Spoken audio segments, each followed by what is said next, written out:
Hello, welcome back to Lotus Yoga and Counseling. I have a couple of new journaling things that I really wanted to show you and talk to you about a new project we're going to be working on. Let me zoom out a little bit. So this is a journal that I made, gosh, about, 2 years ago maybe. I haven't used it and tried to do much with it probably because of this. Actually, for a little while, I was getting my books for journals from the dollar store because they are hardback and obviously only $1. And because they were only $1, it felt okay to experiment in them. So this was obviously before I figured out like how to tear out the pages without leaving this kind of thing behind. So I might try to cover this. But my plan for this is to do what I did last summer, which was to create a summer journal. And so this is completely like decorated and could be ready to go. But I'm going to do things to it along the way as I'm tracking what I'm doing over the summer. And I have some new goodies with which to decorate. This is, what do you call this? Like a label, like a tag maker. And I got it on AliExpress. And I thought that you had to change the settings to make these different sizes, but actually what it's saying here is you need to give it 1.5, 2.5, and 2-inch pieces of paper in order to make your tags. And then you just, press down. Okay. So, and it has these ridges in there so you can tell how big it is. But honestly, if it fits in here and you just make it in the center, it's going to work anyway.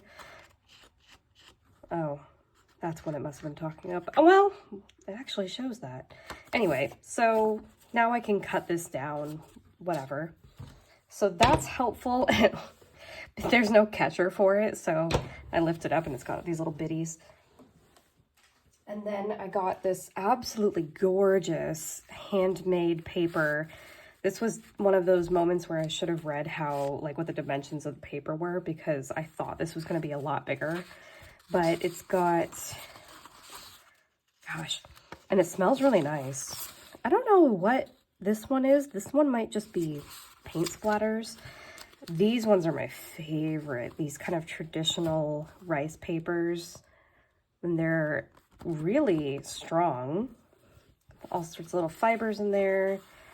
These ones have bits of plant matter in them, and I think these ones do too.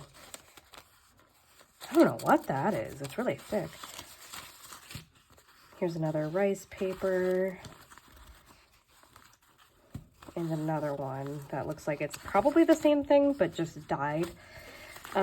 Not sure how I'm going to use these just yet. My guess is probably to use them the same way you would use vellum paper embellishments, which is usually that you put something underneath them and use them as like a fold up kind of thing, like a little hidden pocket. So I've got those. Oh my gosh. Okay. And then I got these really cool stamp stickers. They're so cute. I had a hard time opening it, so this one got a little messed up, but they actually are all, oh no, they get repeated after a little while, but this is actually quite a lot of variety, and they hold up pretty well. Like, they're relatively thick. And I'm going to use these in a variety of ways. This one came with the options of this one's obviously the kind of like the bird and wildlife ones, but they also had like flowers and all sorts of neat designs. Okay, I went to go set things up and then just sort of started. Quick note about this, which is probably one of my favorite crafting tools of all time, is when you corner punch something, it helps to reduce the likelihood that things will snag the corners if they're squared, they often get caught on things and then they get pulled up. This is typically not the case for things that are rounded. So I am using PVA glue, aka in this case Elmer's glue, and I have found that it works way better to brush it on so that you can get all the way to the edges. I feel like I actually need to go back through all of the journals that I have made and have listed on Etsy and make sure that everything is glued down properly. Actually, I think I used a lot of double-sided tape when I was making those, but if there's any possibility that something isn't completely secure, I definitely want to fix that. So that's another thing on my to-do list. I also picked out some stickers. Bun bun in a teacup. Can never go wrong with a bun bun in a teacup. This is so cute. I actually used to have a hat like this. I don't remember what, oh, I think it got bent and it just never kind of regained shape. I kind of want to put something else here because I don't think that's going to cover it in a way that you can't see. No. I could put a field label and then put flamingo. Is that cute?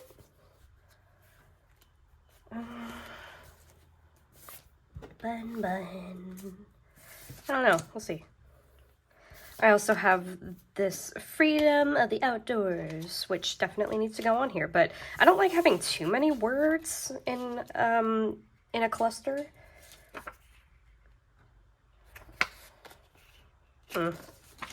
I also made sure to leave this out for my husband, who literally is addicted to coffee.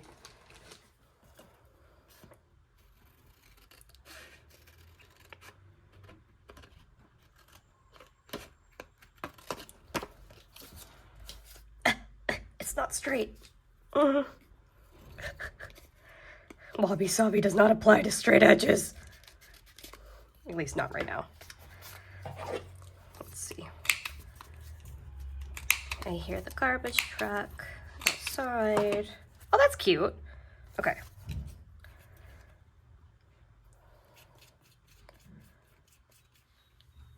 One thing that kind of sucks though about using the paintbrush is it's really easy to forget to clean it afterward. Sometimes, you know, you put things down when you're crafting and then you don't use it again for a little while. And then you realize like, oh, whoops, that's been sitting out for gosh knows how long. I think that's what happened to that paintbrush. I've had it forever. What I'm discovering with this journal is because it's lighter, it's showing that, you know, I've put it down places, which maybe that's not a big deal for other people, but I know that this is going to come with me camping. I have a camping trip planned in July, and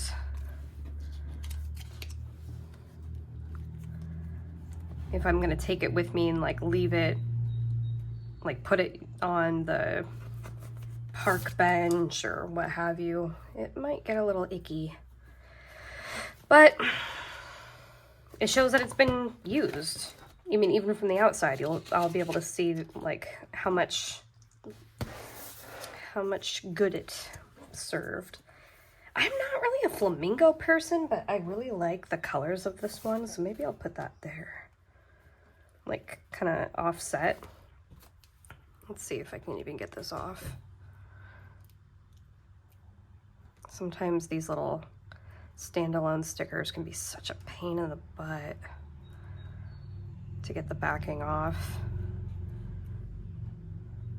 There we go. I'm gonna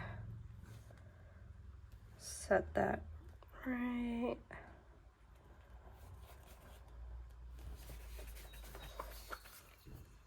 Boop, boop.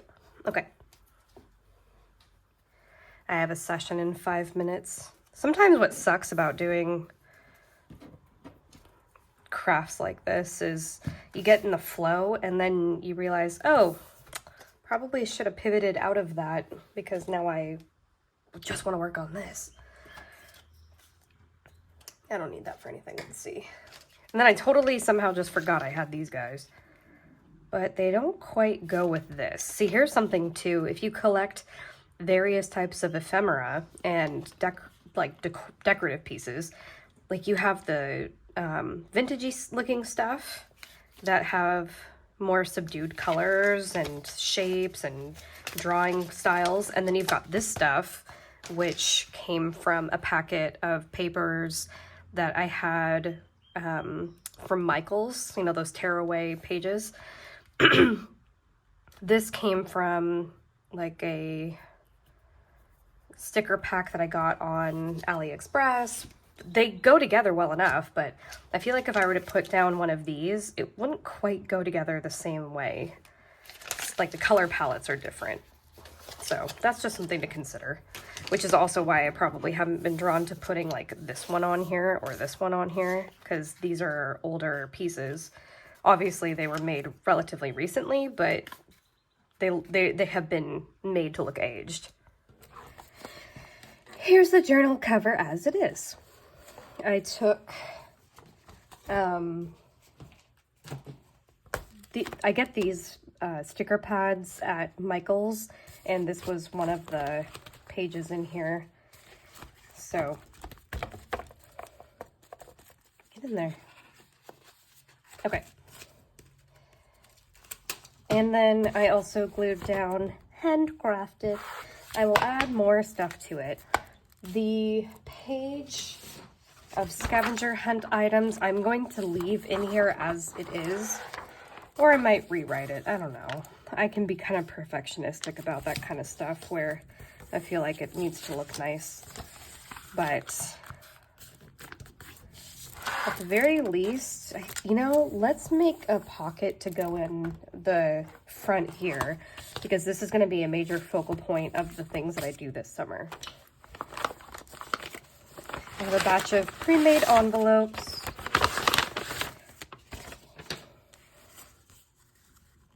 Huh. Oh, this one's probably supposed to go this direction, but this being off-kilters drove me nuts. I like this one. I've been getting a lot better at, what do you call it? Layering. I don't know why I did this. I think I wanted to do something with these little bitties, but now they're going to be sticking up all the time. So I don't know about that. This seems very summery. Whatever it is, it's got to fit this, which... There we go. That one, I love this one. I haven't found a use for it yet because it has to go horizontal and it never quite fits that way. One of the best and easiest ways to make envelopes, like envelope pockets, is to take junk envelopes, or actually any envelopes that you get. I always tear off the fold down flap, and then you just take papers that you like and you basically just paste them on. And sometimes I will paste, like here you can see this used to be a like security envelope, and so I pasted things on the front of it and I reinforced the back of it, because usually one side is pretty flimsy, and you can utilize these little oh, this one still has a thing on it. So you can sometimes paste these down, the flaps, or you can just get rid of them and reinforce like I did with this one. So I think I'm going to use this one. That'll fit just fine. And sometimes what you can do is just put the glue around the edges, and then not only do you have this pocket, but the whole thing becomes a pocket if you want to leave the back open. But I personally don't like to do that because it just gets kind of annoying, in my opinion. I've definitely seen other people do this where they seem to find it a little easier to get in and out of both pockets. So I am using my PVA glue. This pink paper has ridges on it, so it grips really well to whatever glue or paint is being put on it.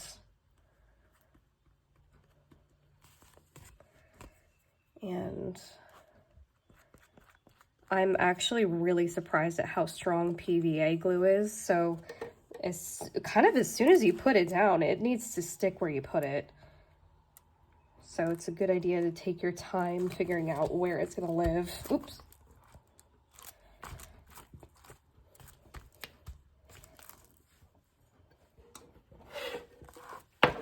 I got these containers at the dollar store, by the way, these little metal containers, and it has worked really well to hold PVA glue.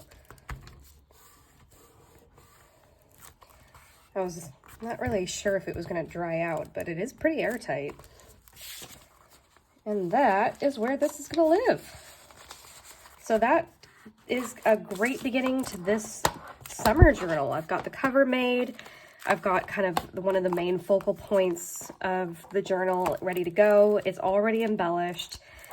So I will be showing more videos, working on this. The recipe journal is going to continue to be making appearances. And I hope you enjoyed. If you did, like, subscribe, send this to anyone you think would enjoy it or find it helpful, and I will talk to you next time. Bye-bye. It's the next day, and I wanted to show you the work that I did.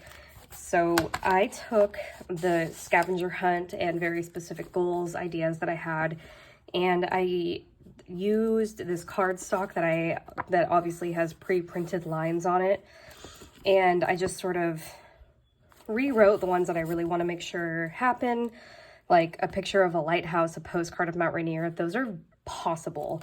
I wanted to make sure that whatever I did wasn't something that is so easy, like getting a copy of the ferry schedule. I go on the ferry at least once a month, so it's not hard to get those. Like attend an outdoor concert or event.